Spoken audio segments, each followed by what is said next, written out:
Elles ressemblent aux motos de rêve ultime. Moteurs puissants, designs élégants et promesses de balades inoubliables. Mais pour des milliers de motards, ces motos se sont transformées en rien d'autre que des casse-têtes. Comment ces grands fabricants ont-ils pu se tromper à ce point? Ces motos sont-elles vraiment aussi mauvaises que le prétendent leurs propriétaires? Restez avec nous pour découvrir la vérité choquante sur ces machines infâmes. Au début de la liste, au numéro 7, nous avons l'Indian FTR.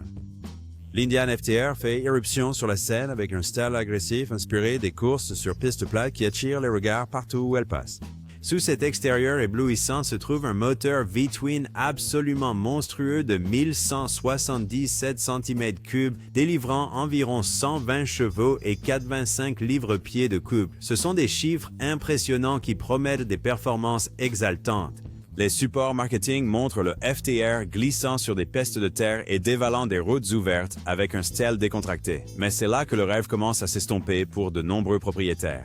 La réalité de posséder une FTR se fait souvent sentir le plus durement lors de ses sorties matinales. Des problèmes de démarrage à froid affligent cette machine, avec des propriétaires signalant des calages frustrants, des démarrages interminables et des codes moteurs mystérieux avant même d'avoir pris leur premier café. Imaginez vous préparer, enthousiaste pour une balade du week-end, seulement pour passer 15 minutes à essayer de faire démarrer votre moto à 16 000 $. Une fois que vous êtes enfin en route, la cartographie de l'accélérateur devient le prochain casse-tête. Les motards la décrivent comme saccadée et imprévisible, parfois bondissant en avant lorsque vous touchez à peine l'accélérateur, d'autres fois hésitante lorsque vous avez besoin de puissance. Or, une moto avec la course dans son ADN, cette imprévisibilité crée une expérience de conduite étonnamment désagréable. Les frustrations technologiques ne s'arrêtent pas là. Le tableau de bord LCD qui semble si haut de gamme dans le showroom a tendance à bugger, parfois lors de moments critiques. La FTR est équipée d'un réservoir de carburant étonnamment petit de 3,4 gallons, ce qui ne serait pas un problème si la moto était économe en carburant. Mais ce moteur puissant devient vite gourmand, surtout quand vous profitez de ses capacités de performance. De nombreux propriétaires rapportent obtenir moins de 5 miles par réservoir, transformant ce qui devrait être des balades de week-end agréables en arrêt de ravitaillement constant. L'Indian FTR pourrait vous laisser chaud et en panne, mais notre prochaine balade regrettable monte le volume à 11. Passons de la déception du flat track américain à l'excès britannique avec le numéro 6, la Triumph Rocket 3, où trop est juste le point de départ. S'il y a jamais eu une moto qui incarne l'excès de toutes les manières possibles, c'est bien la Triumph Rocket 3. Cette machine attire l'attention avec sa posture imposante, son réservoir allongé et ses 3 tuyaux d'échappement qui annoncent sa présence avant même que vous ne l'entendiez arriver. On dirait quelque chose conçu pour un film d'action post-apocalyptique, intimidant, massif et prêt pour la guerre. Au cœur de cette bête se trouve un moteur 3 cylindres en ligne de 2500 cm3. Oui, vous avez bien lu, 2,5 litres de cylindrée. C'est plus grand que ce que l'on trouve dans de nombreuses voitures familiales. Cette centrale monstrueuse produit une puissance étonnante de 167 chevaux et 163 livres-pieds de couple. Mais comme le dit le proverbe, avec un grand pouvoir vient une grande responsabilité, et dans ce cas, de grands problèmes aussi. Le premier problème vous frappe avant même de commencer à rouler, le poids. Affichant un poids impressionnant de 888 livres, la Rocket 3 n'est pas seulement lourde, elle est dans une catégorie de poids à part. Cette masse la rend extrêmement lourde en haut et difficile à manœuvrer à basse vitesse, comme lors de la navigation dans les parkings ou les espaces restreints. Faire tomber cette moto n'est pas seulement embarrassant, cela pourrait nécessiter une petite grue ou plusieurs amis costauds pour la relever. Une fois que vous parvenez à avancer, de nombreux propriétaires découvrent les problèmes de transmission qui affligent ces machines. Les changements de vitesse maladroits sont courants, les moteurs signalant fréquemment des faux points morts. Ce moment terrifiant où vous passez à ce qui devrait être la vitesse suivante, mais vous vous retrouvez soudainement au point mort, le moteur hurlant mais aucune puissance n'atteignant la roue. Encore plus préoccupantes sont les pannes de boîte de vitesse complètes que certains propriétaires rencontrent dès la première année, nécessitant des démontages et réparations approfondies. Et cela conduit à un autre point de douleur important, le réseau limité de concessionnaires. Lorsque votre Rocket 3 a besoin de service, ce qui arrive avec une fréquence décevante selon de nombreux propriétaires, vous pourriez vous retrouver à parcourir de longues distances pour atteindre un centre de service Triumph agréé. Certains propriétaires signalent attendre des semaines pour des réparations de base en raison de problèmes de disponibilité des pièces et de services débordés. La selle d'origine est inconfortablement ferme pour de nombreux motards et la suspension arrière a du mal à gérer adéquatement le poids immense de la moto, ce qui entraîne une conduite chaoteuse sur tout sauf un pavé parfaitement lisse. Les joints de dilatation sur l'autoroute deviennent votre ennemi juré sur la Rocket 3. Ensuite, il y a la chaleur. Avec un moteur massif entre les jambes, la gestion thermique devient un problème sérieux. Les motards rapportent constamment que la Rocket 3 chauffe leurs cuisses internes pendant les trajets, surtout dans les embouteillages ou par temps chaud. Certains propriétaires ont eu recours à des solutions du marché secondaire ou à des modifications créatives, juste pour rendre la moto supportable pendant les mois d'été. Le coup de grâce vient en regardant le coût de possession à long terme. L'entretien n'est pas seulement fréquent, il est coûteux. Des tâches simples qui pourraient être des travaux faciles à faire soi-même sur d'autres motos nécessitent souvent des outils spécialisés et une expertise sur la Rocket 3. Et lorsqu'il est temps de vendre, les propriétaires sont souvent choqués par la dépréciation dramatique. Une moto qui commandait un prix premium lorsqu'elle était neuve perd souvent une partie significative de sa valeur après seulement 1 an de possession. La masse gravitationnelle de la Rocket 3 pourrait écraser le sol de votre garage, mais notre 5e entrée, la Kawasaki Eliminator, prouve que le regret de l'acheteur existe dans toutes les tailles. La Kawasaki Eliminator s'inscrit dans notre classement comme une moto qui promet tant mais offre si peu. À première vue, elle semble cocher toutes les cases pour les motards cherchant à entrer dans le monde des cruisers sans se ruiner. Le marketing le présente comme la moto d'entrée parfaite, assez élégante pour attirer les regards, mais pas assez puissante pour effrayer les nouveaux conducteurs. La puissance provient d'un moteur bicylindre parallèle de 450 et 1 cm3, générant 45 chevaux et 32 livres-pieds de couple. Ces chiffres se traduisent par suffisamment de puissance pour rouler en ville en toute confiance et même pour quelques balades légères sur l'autoroute, mais rien qui ne mettra les conducteurs inexpérimentés en difficulté. Mais comme des milliers de propriétaires l'ont découvert, ce qui semble être une bonne affaire sur le papier se transforme souvent en gouffre financier en réalité. Les problèmes commencent par quelque chose de simple en apparence, mais extrêmement frustrant, la jauge de carburant. De nombreux Eliminators souffrent de lectures de carburant chroniquement inexactes, indiquant parfois vide alors que le réservoir est plein ou, plus dangereusement, montrant beaucoup de carburant alors que vous êtes presque à sec. Imaginez planifier une belle balade le week-end pour vous retrouver bloqué parce que votre moto presque neuve ne peut pas mesurer correctement la quantité d'essence dans le réservoir. Les pneus d'origine aggravent les frustrations. Les propriétaires signalent constamment une mauvaise adhérence et des problèmes de stabilité, surtout sur des surfaces mouillées ou inégales. Une moto qui semble nerveuse ou instable épuise rapidement la confiance du pilote, transformant ce qui devrait être une expérience agréable en une épreuve stressante. Et comme les pneus ne sont généralement pas couverts par la garantie, les remplacer par quelque chose de plus sûr signifie débourser plusieurs centaines de dollars pour une moto que vous venez à peine de roder. Ensuite vient le facteur confort, ou plutôt son absence. Le siège de l'Eliminator semble confortable sous l'éclairage de la salle d'exposition, mais révèle sa véritable nature après environ 30 minutes sur la route. Mal rembourré et mal conçu sans grande considération pour l'anatomie humaine, il devient littéralement douloureux pour l'arrière sur tout trajet dépassant les courts trajets quotidiens. La suspension arrière n'arrange pas les choses, offrant une expérience qui fait claquer les dents sur les routes accidentées, rendant les trajets plus longs physiquement éprouvants. L'entretien, qui devrait être simple sur une moto d'entrée de gamme, devient inutilement compliqué en raison de la conception serrée du compartiment moteur. Des tâches simples comme les changements d'huile ou le remplacement des bougies nécessitent plus de temps et d'outils spécialisés qu'elles ne devraient, augmentant le coût de l'entretien courant et décourageant l'implication du propriétaire dans l'entretien de base de la moto. Mais peut-être que l'aspect le plus douloureux de la possession d'une Eliminator survient lorsqu'il est temps de passer à un modèle supérieur ou de vendre. La valeur de revente de ces machines chute comme une pierre. Les propriétaires rapportent fréquemment perdre près de la moitié de leur investissement initial dès la première année, un coût financier dévastateur pour de nombreux motards, surtout ceux qui ont acheté l'Eliminator spécifiquement en raison de son positionnement économique. Alors que l'Eliminator cible les débutants soucieux de leur budget avec de fausses promesses, certains motards visent plus haut pour tomber plus durement. Numéro 4 de notre compte à rebours nous ramène au fer américain avec l'Indian Chief, preuve que des prix élevés ne garantissent pas une satisfaction élevée. L'Indian Chief entre dans les concessions avec une présence qui fait s'arrêter et admirer les motards. Tout dans cette machine crie cruiser américain haut de gamme, les garde-boue fluides, la nacelle de phare iconique, le grand moteur V-twin exposé comme une œuvre d'art industriel. C'est une moto qui ne se contente pas d'être garée, elle est exposée. De nombreux acheteurs craquent pour la Chief uniquement sur son apparence, rêvant de dévaler les autoroutes ouvertes sur cette œuvre d'art roulante. Les spécifications soutiennent certainement l'esthétique impressionnante.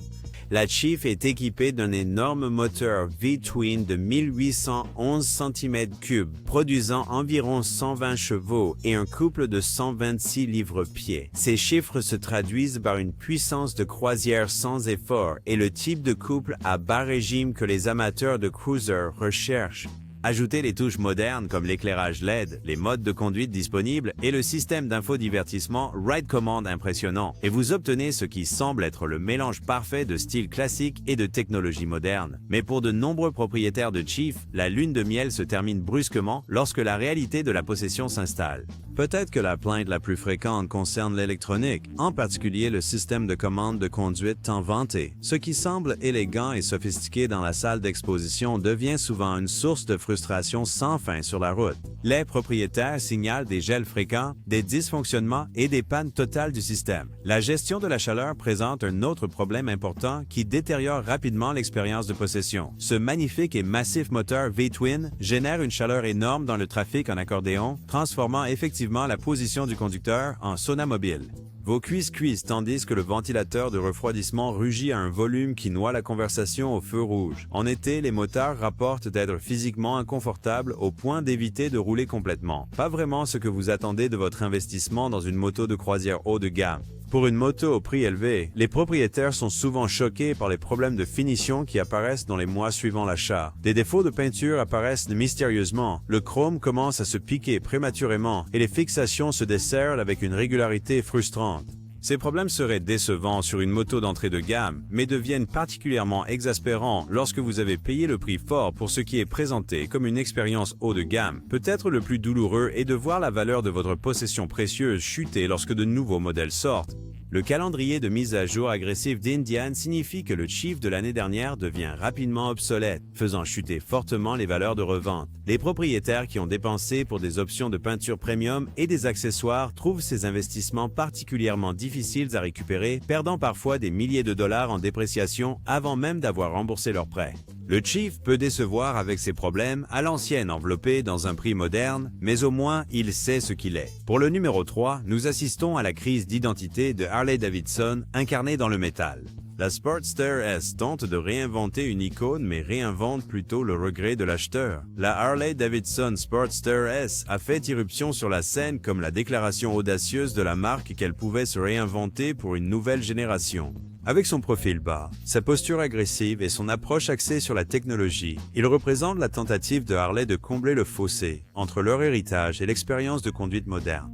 L'échappement orienté vers l'avant, les pneus larges et l'esthétique dépouillée créent un ensemble visuel qui crie rébellion, une moto qui semble prête à briser les règles et les traditions. Au cœur de cette réinvention se trouve le moteur Revolution Max, un V-twin refroidi par liquide de 1175 cm3, produisant une puissance impressionnante de 121 chevaux et 94 livres-pieds de couple.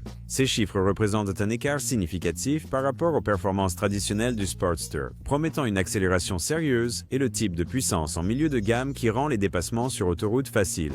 À ajouter des touches modernes comme plusieurs modes de conduite, le contrôle de traction et l'ABS en virage, et vous obtenez ce qui semble être le cruiser le plus techniquement avancé de Harley. Mais comme des milliers de propriétaires l'ont découvert, parfois les révolutions ont des victimes. Les problèmes de fiabilité commencent à apparaître de manière alarmante dès le début de l'expérience de possession. Les fuites d'huile que les propriétaires de Harley d'autrefois pouvaient s'attendre à voir, mais que les moteurs modernes rejettent à juste titre, apparaissent avec une fréquence décevante. Les systèmes électroniques sophistiqués qui rendent ces multiples modes de conduite possibles introduisent également de la complexité et des points de défaillance, avec des propriétaires signalant des systèmes défectueux qui changent parfois de mode de manière inattendue ou s'arrêtent complètement. La suspension représente un autre point de douleur significatif. En poursuivant ce look agressif et abaissé, les ingénieurs de Harley ont ont créé une conduite que de nombreux propriétaires trouvent extrêmement dure. Le débattement minimal de la suspension transmet chaque bosse, fissure et imperfection directement au corps du pilote. Ce qui semble cool dans une exposition statique devient rapidement une douleur littérale une fois sur les routes réelles. Les trajets plus longs, le type d'expérience sur lequel Harley a bâti sa réputation, deviennent des exercices d'endurance plutôt que de plaisir. La gestion de la chaleur ou son absence ajoute une autre couche d'inconfort. La Sportster S chauffe et les motards le ressentent. Dans les environnements urbains avec des arrêts fréquents, la chaleur émanant du moteur peut rendre la conduite en été vraiment inconfortable. Certains propriétaires rapportent devoir modifier leurs habitudes de conduite ou leurs itinéraires juste pour minimiser le temps passé au feu rouge où la chaleur devient la plus perceptible. La position de conduite, qui semble si cool dans les supports marketing, présente des défis pratiques dans l'utilisation quotidienne. Les commandes avancées combinées à la faible hauteur de selle créent une posture inhabituelle que certains motards trouvent inconfortable même après des sessions de conduite modérées. Les motards plus grands ont particulièrement du mal à trouver une position confortable, se sentant souvent à l'étroit malgré les dimensions autrement substantielles de la moto. Ensuite, il y a la douleur financière. Le Sportster S représente un investissement important, surtout comparé au modèle Sportster précédent. Mais contrairement à de nombreuses motos haut de gamme qui conservent raisonnablement bien leur valeur, les propriétaires signalent une dépréciation alarmante dès la première année de possession. Échanger ou vendre une Sportster S d'1 an signifie souvent subir une perte financière qui laisse les motards remettre en question leur décision initiale. Passons au numéro 2. Nous trouvons la Road Glide, le fleuron du tourisme qui fait dire adieu aux propriétaires à la fois à la fiabilité et à la valeur de revente. La Harley-Davidson Road Glide se distingue dans le monde des motos de tourisme, immédiatement reconnaissable par son carénage en forme de nez de requin et sa présence imposante.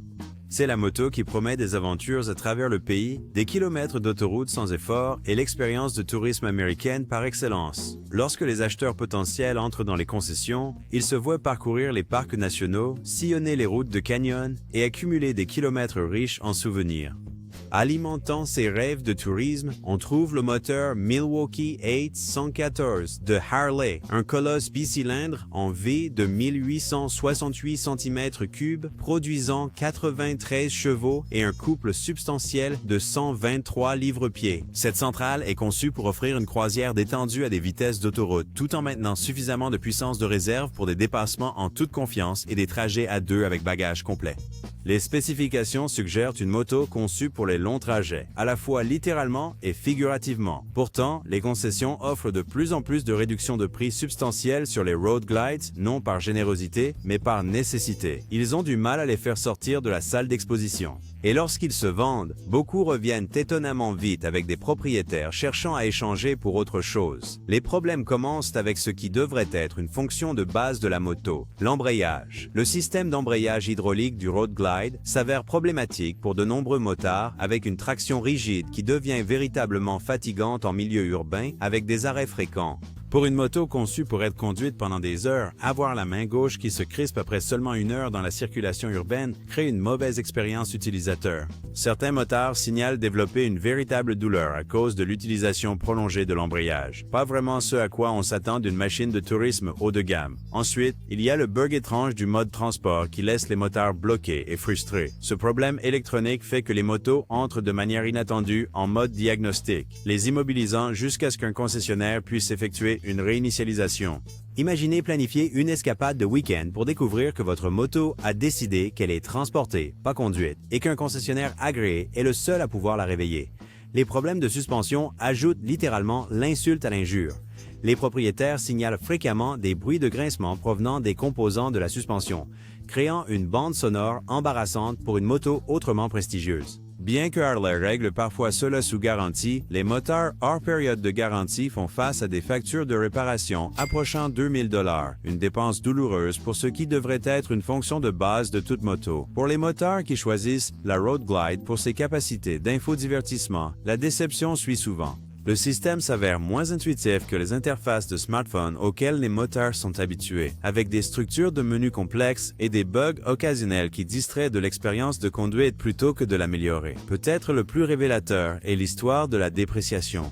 Les Road Glides perdent entre 5 000 et 8 000 $ en valeur au cours de la première année, un montant stupéfiant même pour une moto haut de gamme. Cette dépréciation reflète l'évaluation réelle du marché de la valeur de la moto par rapport à son prix d'achat, créant une blessure financière que les propriétaires ressentent vivement lorsqu'il est temps de vendre ou d'échanger. En tête de notre classement des motos pour lesquelles les propriétaires souhaitent un remboursement se trouve l'Indian Scout Bobber en première position, une moto qui illustre le danger de privilégier le style au détriment de la substance. La Scout Bobber attire immédiatement l'œil avec son esthétique agressive et dépouillée. Les garde-boue raccourcis, la posture abaissée, les composants noircis et le gros pneu arrière créent un profil qui demande pratiquement à être photographié. C'est une machine qui a l'air rapide même à l'arrêt, promettant une expérience de conduite brute et élémentaire qui relie le pilote à la route de la manière la plus directe possible. La puissance provient d'un V-twin refroidi par liquide, produisant 100 chevaux et 72 livres-pieds de couple à partir de sa cylindrée de 1133 cm3.